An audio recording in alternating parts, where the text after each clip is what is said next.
भारत पाकिस्तान के बीच व्यापारिक संबंध पूरी तरह थम गए हैं। पहलगाम में आतंकी हमले के बाद भारत ने अटारी चेक पोस्ट बंद कर दिया है। इसके साथ ही दोनों ओर से आवाजाही बंद हो गई है। जवाब में पाकिस्तान ने भी भारत के साथ सारे व्यापारिक रिश्तों पर विराम लगा दिया है। यहाँ तक कि पाकिस्तान होकर अफगानिस्तान से आने वाले सामानों पर भी रोक लग गई है। हालांकि जानकारों का मानना है कि पाकिस्तान के इस कदम का भारत पर शायद ही असर पड़े। We were exporting close to around $500 million to Pakistan. So Pakistan has to see when the main product which are being exported from India includes something like pharma, its organic chemicals, automobile and auto component, they have to look into the alternative source of supply. So far as India is concerned, 455 million out of India's export of 440 billion is completely minuscule.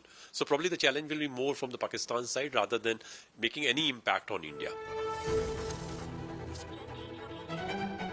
अप्रैल 2024 से जनवरी 2025 तक दोनों देशों के बीच करीब 50 करोड़ अमेरिकी dollar का व्यापार हुआ। इसी दौरान भारत के वैश्विक व्यापार का आंकड़ा लगभग 800 बिलियन अमेरिकी डॉलर था। भारत से पाकिस्तान निर्यात होने वाले सामानों में जैविक रसायन और फार्मास्यूटिकल उत्पादों की हिस्सेदारी लगभग 60% है। पाकिस्तान ने अटारी वाघा सीमा के जरिए अफगानिस्तान के साथ भारतीय व्यापार पर भी रोक लगा दी है। 2024-25 में भारत ने अफगानिस्तान को करीब 264 मिलियन डॉलर का सामान निर्यात किया था। वहां से 592 मिलियन डॉलर का सामान आयात हुआ था। भारत से अफगानिस्तान ज्यादातर समुद्री रास्ते सामान जाते हैं, जबकि अफगानिस्तान से आयात पाकिस्तान से होकर जमीनी रास्ते होता है। India's export to Afghanistan was in any case was through the sea route only, mostly through Iran and other countries. We are also using the INSTC route to reach Afghanistan. That will continue. Probably Afghanistan may also look into whether there will be an alternative route of supply to India. So as of now, because of this grim situation, definitely the Afghanistan exports to India will be impacted.